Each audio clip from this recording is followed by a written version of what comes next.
Bueno, buenas tardes, bienvenidos y bueno, esta es la última clase que tenemos del segundo curso de ECMO que se ha propuesto acá por Clínica Pasteur.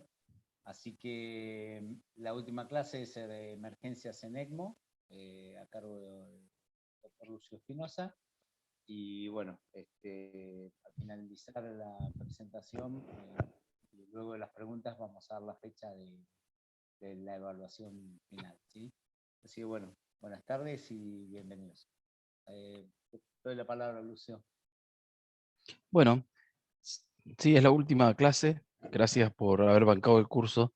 Eh, es un poco tedioso y esta es una clase también tediosa, fundamentalmente porque todo lo que vamos a charlar, en definitiva, ustedes lo van a tener escrito al lado del ECMO. De hecho, es el cartelito que tienen para emergencias que está en el ECMO.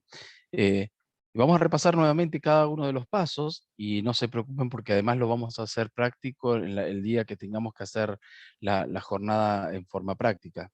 Así que, bueno, es un poco pesado, pero es fundamental ir repasando todos estos conceptos y estos pasos para no equivocarnos cuando se presenten las complicaciones. Por suerte, la verdad que son pocas las veces que hay complicaciones, pero cuando las hay, ustedes saben la gravedad que estos tienen. Así que, bueno, básicamente esto, sí, la complejidad de la técnica y la condición del paciente llevan a que hayan complicaciones y que estas complicaciones muchas veces pueden ser fatales para el paciente. Por eso es fundamental el poder reconocerlas y prevenirlas. Y si aparecen, no las pudimos prevenir, por lo menos saber reconocerlas y actuar en consecuencia. Porque ya como lo dice Murphy, eh, todo lo peor va a pasar en el peor momento posible, justamente, ¿no? Entonces, vamos a repasar fundamentalmente como emergencias el fallo de la bomba, la decanulación, la ruptura del circuito, el embolismo aéreo, el paro cardíaco y el taponamiento cardíaco. Previo a esto, eh, tener en cuenta siempre que ante una emergencia es fundamental mantener la calma, asignar roles y saber a quién acudir y pedir ayuda, ¿no? Esto de asignar roles es fundamental, sobre todo en el equipo que tiene al paciente en ECMO, y es importante que el enfermero que esté a cargo defina los roles turno a turno, eh, y dejar a la vista, lógicamente, siempre los parámetros de ventilación mecánica de urgencia, si el ECMO se detiene, el número de contacto del perfusionista o quien esté a cargo ese día, fundamentalmente del ECMO, y los resúmenes de los pasos básicos de emergencia para ese ECMO, que es el que ustedes tienen colgado en el ECMO. Esta es una planilla, un ejemplo de planilla de justamente esto que les decía, ¿no? A quién se le asignan los roles, el modo de ventilación de emergencia, la prueba del equipo, de la bomba manual, a ver que funcione realmente, el número del perfusionista. La otra cosa que algunos centros tienen son cajas de emergencia para el ECMO, que son fundamentalmente esto que ven acá. Nosotros no los tenemos porque tenemos el equipo de paros cercanos siempre, entonces, y tenemos muy cortas distancias como para tener una bolsa. Pero seguramente cuando empecemos a hacer traslados más lejanos lo vamos a tener que tener en cuenta. Iniciemos entonces con el fallo de la bomba, que por definición el fallo es de la consola o del cono de la bomba, que evita la generación de flujo por la bomba centrífuga. Esto, si ocurre, lo que va a pasar es el cese del ECMO, es decir, el paciente queda fuera de ECMO. Si lo tenemos con un paciente en ECMO BA y tiene alto soporte, lo que va a ocurrir es el colapso hemodinámico y, lógicamente, flujo retrógrado, que no va a ser muy importante si el paciente tiene un gasto cardíaco muy bajo, pero siempre ocurre esto también desde la arteria a la vena. Ahora, si el paciente tiene algo de función cardíaca nativa, lo que va a ocurrir son distintos grados de hipotensión y posiblemente también hipoxia, porque ahora la oxigenación va a partir fundamentalmente de la ventilación nativa. Lo que ocurre es que con un gasto cardíaco bajo, la perfusión pulmonar también va a ser baja, ¿no? Y esto sí va a generar un poco más de flujo retrógrado del circuito. En cambio, si al paciente lo tenemos en veno venoso y toda la oxigenación y la remoción depende del ECMO, este, entonces lo que va a ocurrir es una disminución de la oxigenación y un aumento de la CO2. Esto va a llevar, el gasto cardíaco inicialmente se va a mantener, pero después, secundario a la hipoxemia y a la hipercapnia, también van a haber alteraciones hemodinámicas en estos pacientes.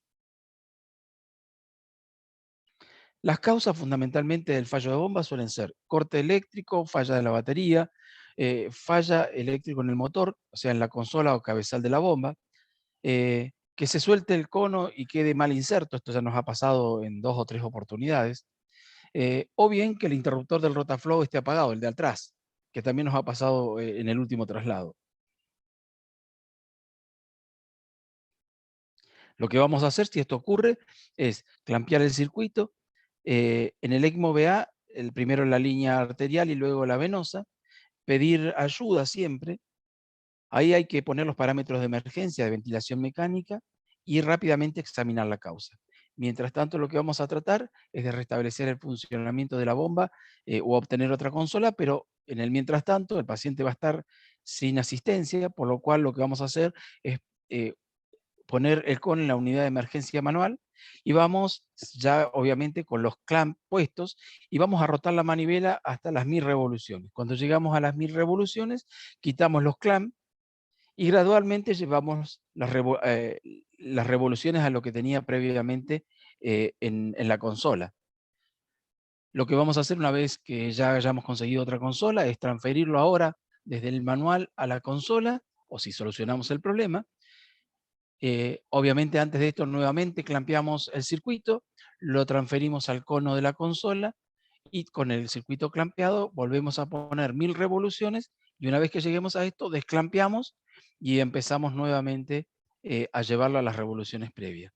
Esto de llevarlo a las 1000 revoluciones fundamentalmente es para el VA porque si no lo que vamos a tener es flujo retrógrado. Tenemos que considerar siempre mantener enchufada la consola cuando el equipo se encuentre sin uso para mantener la batería cargada, revisar siempre con ingeniería en salud los equipos y revisar al menos una vez por turno el funcionamiento de la corriente de la bomba, esto es apagándolo y viendo que la batería esté funcionando eventualmente. Otra complicación es la ruptura del circuito. Eh, Esto es la ruptura en cualquier parte del circuito que da como resultado la pérdida de sangre o la entrada de aire al mismo. Eso va a depender de dónde se rompa. Lógicamente, si es precono, la presión es negativa y lo que va a ocurrir es una rápida entrada de aire. Y si la entrada de aire es muy importante, lo que va a pasar es que se va a parar la bomba y va a dejar de tener soporte el paciente. En cambio, si es poscono, la presión ahora es positiva y lo que va a ocurrir es pérdida de sangre que va a ocurrir, bueno, hasta solucionar el problema o detener la bomba. Las causas generalmente son inapropiada fijación de las líneas, conectores rotos, esta es la más común. Sobre todo lo que suele ocurrir es que cuando recién los ponemos en ECMO, nosotros lo ponemos al calentador y muchos de estos pacientes que tienen inicialmente el ECMO, una vez que adquieren una temperatura mayor, las conexiones se ablandan y muchas veces acá es donde suelen perder en las llaves de 3 vías sangre los pacientes o se abren y adquieren rápidamente aire desde el exterior. A veces pueden ocurrir también cortes o punciones accidentales en las líneas de ECMO. Por eso es fundamental que en donde nosotros dejamos colgados los clamps, no dejemos colgados también la tijera que utilizamos siempre cuando preparamos el equipo para el ECMO, porque a veces accidentalmente en intentar poner un clamp de urgencia podemos cortar el circuito. Lo que vamos a hacer, si esto ocurre y cuando la ruptura es precono, es clampear el circuito y apagar la bomba. Se pone un clamp proximal a la cánula de drenaje y un clamp distal a la cánula de retorno. Obviamente rápidamente pedimos ayuda y ponemos los parámetros de emergencia de ventilación mecánica porque la bomba está parada. Si el paciente está en VA, probablemente tengamos que subirle las drogas vasoactivas e inotrópicos. Y si el paciente ya le pasó aire a él, tendremos que hacer el manejo del embolismo aéreo, que después lo vamos a repasar. Si no fuese así, lo que vamos a hacer es cambiar el circuito por uno nuevo, si la ruptura es muy grande. Si lo está perdiendo en una de las llaves de 3 vías, podemos intentar cambiar esa llave de 3 vías. Y lógicamente, si hay aire en el oxigenador, lo que vamos a intentar es sacarlo, si no vamos a cambiar el circuito. Esto lo vamos a hacer por la llave que tengamos más cercana, por algunos puertos que tengamos cercanos o por el mismo oxigenador.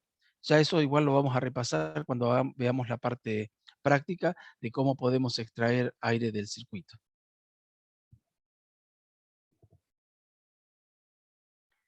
Si la ruptura es post-cono, lo que tenemos que ver es que si viene de alguna de las tapas o conectores, si es así, probablemente solamente tengamos que cambiar la tapa. Si el sangrado es controlado, se pide ayuda y se revisa esto fundamentalmente. Ahora, si el sangrado no es controlado, es decir, es mucha la cantidad, hay que clampear el circuito y apagar la bomba, siempre poniendo un clamp proximal a la cánula de drenaje y un clamp distal a la cánula de retorno. Llamamos rápidamente al perfusionista o el que esté a cargo en ese momento del circuito, y también asegurarnos el soporte circulatorio, porque muchas veces estos pacientes están en VA, reparar si es posible la parte dañada, recanulación si es necesario, si la cánula de retorno es la que se rompió, o la de drenaje, y reiniciar el soporte una vez que se haya reparado el daño. Hasta ese momento el paciente está fuera de ECMO, así que hay que hacerlo rápidamente. Una vez que iniciemos el soporte nuevamente, lo que tenemos que acordarnos es de retirar los clamps. Esta es una ruptura de una de las cánulas, que si bien yo les decía que son muy rígidas, a veces con pacientes con excitación psicomotriz, obesos, o que movilizan mucho la pierna, suele ocurrir estos accidentes. Por suerte a nosotros todavía no nos ha pasado esto. Otra complicación que puede aparecer es la decanulación. Esto es, o sea, la salida parcial o total de la cánula, ya sea de la venosa o de la arterial, durante el soporte en ECMO, y que lógicamente va a resultar, si es en la de devolución en sangrado y si es en la de extracción en entrada de aire. Esto lleva a un sangrado del sitio de inserción de la cánula, al cese del soporte del ECMO. Como les decía, si es la cánula de retorno, rápida pérdida de sangre desde el circuito hasta que se clampee. Tengan en cuenta de que son 5 litros por minuto muchas veces, o sea que se sale eso y es como agarrar una manguera de presión y regar la cama del paciente. Cuando es la cánula de drenaje, hay rápida entrada de aire en el circuito que puede llegar al paciente y producir embolias aéreas. En ECMO-VA, si tiene alto soporte, produce el colapso hemodinámico y probablemente el paciente se nos muera en ese momento. Y con algo de función nativa razonable, hay varios grados de hipotensión y posiblemente hipoxemia, porque la perfusión pulmonar suele estar disminuida. Si el ECMO es BB, bueno, y hay mínima función pulmonar, lleva a la hipoxia severa, hipercapnia, y probablemente secundario a esto es efectos hemodinámicos. Así que rápidamente lo que tenemos que poner es el ventilador en modo de emergencia, ¿sí?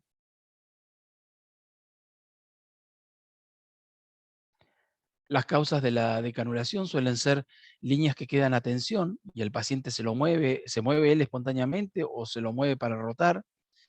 Fijación inadecuada de las líneas, falla en la monitorización de las líneas diariamente. Ustedes saben que los chicos ya están acostumbrados a que todos los días verifican el sitio de inserción, los lugares donde están fijados, para justamente disminuir la incidencia de esto. Hola, estoy escuchando a alguien que... Hola. ¿Continuamos? Sí, Lucio, ¿Ustedes continúa, me continúa. están escuchando? Sí, te escuchamos. Ok.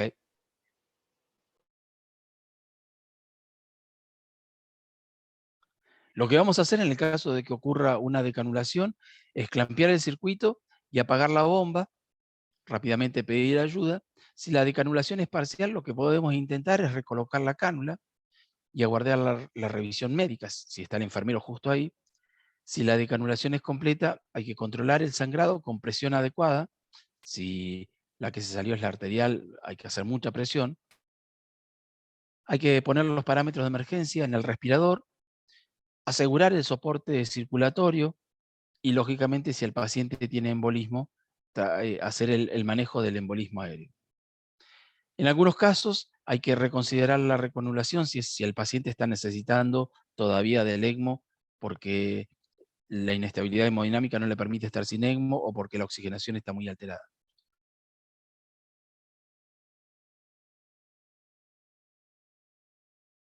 Lo que ven acá es justamente la movilización de una cánula yugular de devolución que ustedes ven el día 1.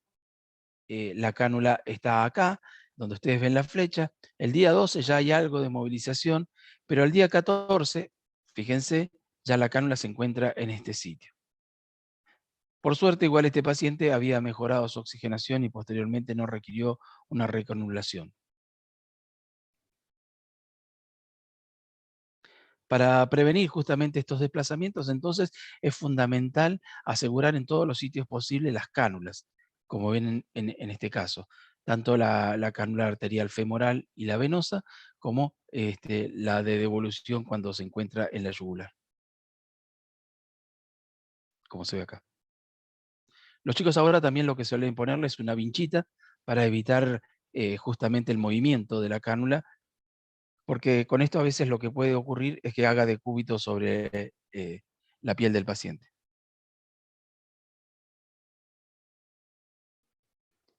Otra complicación es la embolia aérea, es decir, la entrada de aire al circuito y posteriormente al paciente. El punto es que el aire entra rápidamente al circuito y esto hace que se vacíe el cono y, lógicamente, esto produce un cese del flujo y el paciente queda fuera de. Lo que vamos a ver es aire en el cono y generalmente también en el oxigenador, pero en el oxigenador el paciente no va a salir de bomba, en cambio si entra en el cono, sí, él deja de funcionar y deja de asistir al paciente. Pero sí vamos a ver gran cantidad de burbujas que pasan a través del oxigenador y que ingresan al paciente.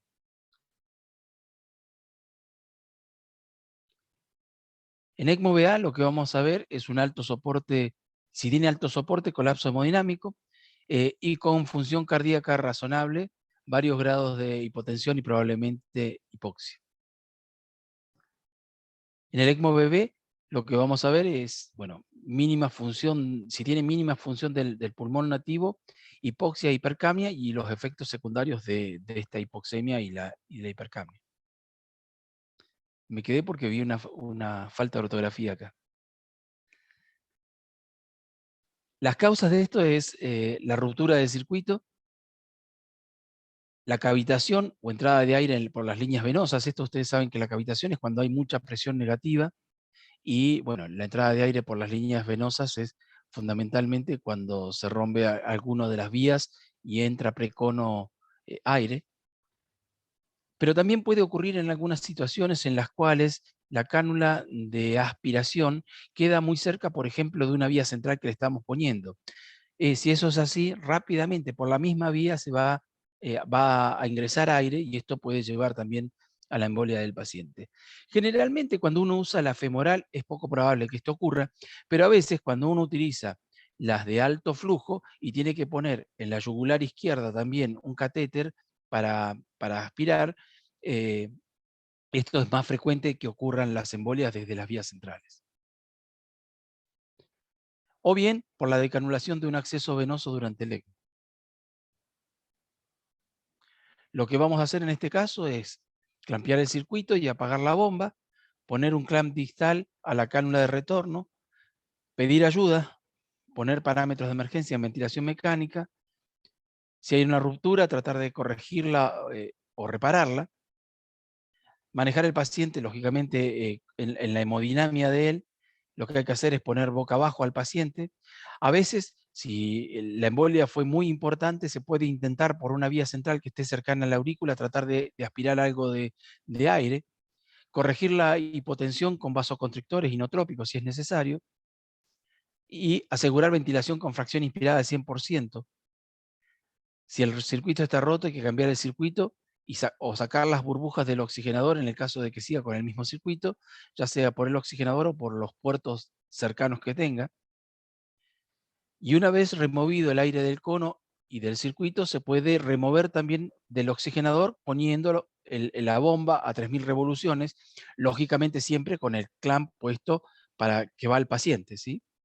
Y en estos casos a veces lo que se hace, lo que va a hacer es aspirar más sangre, pero también al salir algo de sangre va a salir también las burbujas que vamos a estar aspirando con una jeringa. Lo que también podemos hacer es, con mucho cuidado, pre-cono, poner una B13 con solución fisiológica o con otra jeringa, inyectar por ahí y aspirar por el oxigenador o por otro de los puertos.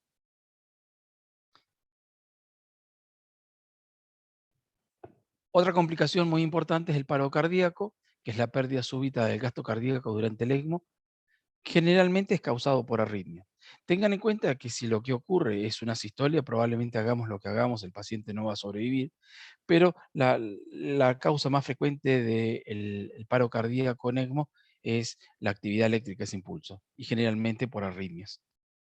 Aunque también puede ocurrir que sea por, eh, por bajo volumen. Los efectos cuando estamos en BA es la pérdida de la pulsatibilidad, la presión arterial media cae dependiente del grado de soporte del paciente, pero ya no vamos a ver que la TAM sea pulsátil. En el caso del BA no son necesarias las compresiones cardíacas, lo que se debe hacer es tratar rápidamente la arritmia y revertirla lo más rápido posible. No hay contraindicaciones para desfibrilar al paciente en ECMO. En el veno venoso habrá pérdida del gasto cardíaco y de la entrega de oxígeno, hay una caída dramática de la presión arterial, lógicamente, y es similar a cualquier otro paro cardíaco en este caso. Se inician con compresiones cardíacas, si es necesario, y se debe tratar la arritmia y revertirla lo más rápido posible, igual que en cualquier otro paciente, ¿sí? El flujo del ECMO generalmente se debe continuar porque la oxigenación es mayor la que da el ECMO que el propio pulmón si todavía está injuriado, lógicamente. Los accesos pueden colapsar como resultado del paro cardíaco y de las compresiones cardíacas, así que a veces lo que podemos hacer vamos a requerir es bajar el flujo del ECMO. Las causas más frecuentes son la fibrilación ventricular, la taquicardia ventricular y la sistolia, pero como les digo, la sistolia generalmente es irreversible. Si estamos en ECMO-BA, no hay que realizar compresiones cardíacas, se pide ayuda, se evalúa la presión sanguínea y el flujo del ECMO, porque lógicamente lo que vamos a tener que hacer es que ahora todo el flujo se lo esté dando el ECMO. Usualmente para eso necesitamos lograr los 4 litros, eso generalmente con 5000 revoluciones las logramos. Tenemos que disminuir la ventilación pulmonar, porque, bueno, lógicamente el flujo pulmonar en este caso es mínimo, entonces le bajamos la frecuencia respiratoria o 2 o 4 respiraciones. Recuerden que en ECMO-BA la oxigenación se la estamos dando por el catéter arterial en el que estamos devolviendo. Hay que buscar la causa, haciendo un ecocardiograma si se puede rápidamente, y tratar la causa y la arritmia que lo llevó a esto. Una vez revertido, lo que hay que hacer es ajustar nuevamente los parámetros de ventilación mecánica y el flujo previo que tenía el ECMO, y si es necesario, bueno, ajustar nuevamente los inotrópicos y los vasopresores. En el ECMO venovenoso, bueno, lógicamente lo primero que tenemos que hacer es pedir ayuda, iniciar compresiones cardíacas según protocolo de ACLS, evaluar el flujo sanguíneo, disminuir la bomba, porque generalmente hay colapsos. A veces no es necesario, pero hay que tenerlo en cuenta esto. Tratar las arritmias, examinar la causa, que a veces suele ser la hipohipercalemia, el neumotórax, y una vez revertido, ajustar los parámetros de ventilación mecánica y el flujo del ECMO, lo mismo que los vasoactivos.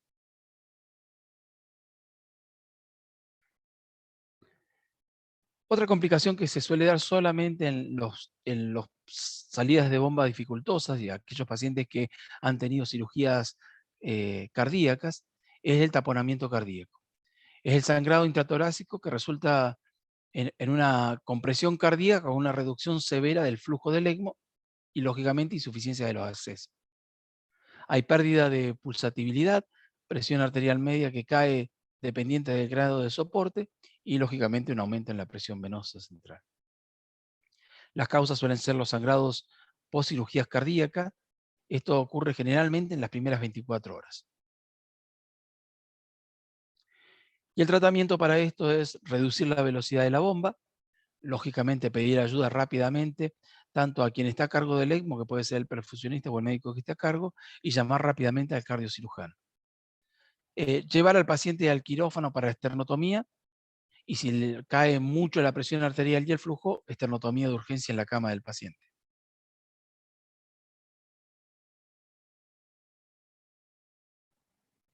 Así que estas son todas las complicaciones más importantes que podemos llegar a tener.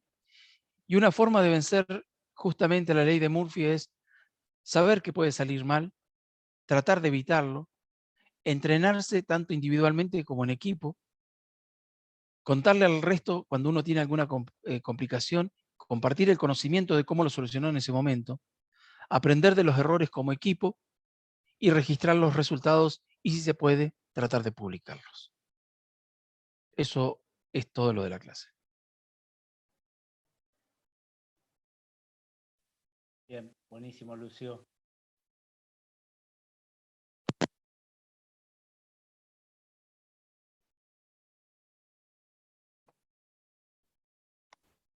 Hola, ¿me escuchás, Lucio? Sí, estoy tratando de poner la Bien. cámara. Creo que tengo que salir de acá, ¿no? Sí. Pará. Ahí está. Ahí A estoy. ver. Ahí está. Bueno. ¿Alguna pregunta, alguna duda?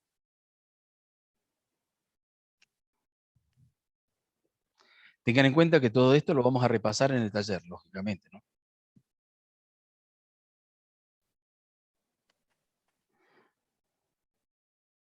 No van a poder hacer todos las mismas complicaciones, lógicamente, por una cantidad de gente que tenemos y por el tiempo, así que se van a asignar casos clínicos en el taller a cada uno con las distintas complicaciones.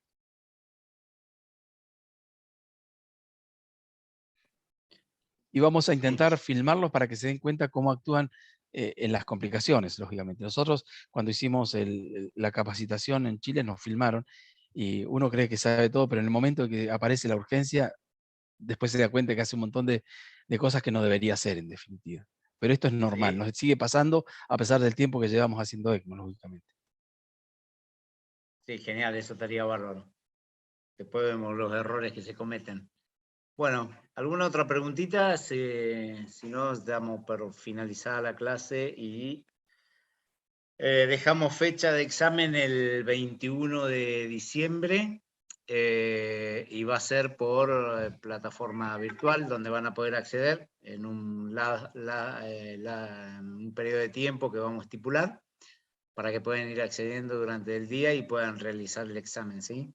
Y después el práctico vamos a pasarlo para fines de febrero, el primero, porque bueno, Lucio tiene que asistir a unas jornadas de Favaloro, así que va a ser la fecha, la vamos a confirmar, pero va a ser fines de febrero, mediados, fines de febrero, la clase práctica. Así que bueno, Sí, va ¿alguna a estar duda, un poco también pregunta? supeditado al uso del equipo, en Sí, definitiva, porque el obvio, segundo equipo todavía no llega. claro. Obviamente que no tengamos, que baje un poco esta situación de pandemia y podamos tener disponible el equipo, ¿no? Claro. ¿Alguna pregunta? Roxana estuvo muy callada hoy. Bueno, no quiere ni hablar. Es tarde, por eso. Está dormida. Y se quedó dormida, sí, ¿qué va a hacer? Bueno, nada, con esta clase damos por finalizado el curso y bueno, agradecerles a todos los participantes, los que asistieron a la clase y los que están siguiendo las clases que están siendo grabadas y luego subidas a aula virtual de Clínica Pasteur. y también por el canal de YouTube. Así que, bueno, muchísimas gracias a todos y, bueno, estamos en contacto para ya confirmar, bueno, la fecha ya es el 21, pero para avisarles a partir de qué hora está abierto en la plataforma el examen. Así que muchísimas gracias. Chao, gracias. Chao, Lucio, muchas gracias. Chao, nos vemos.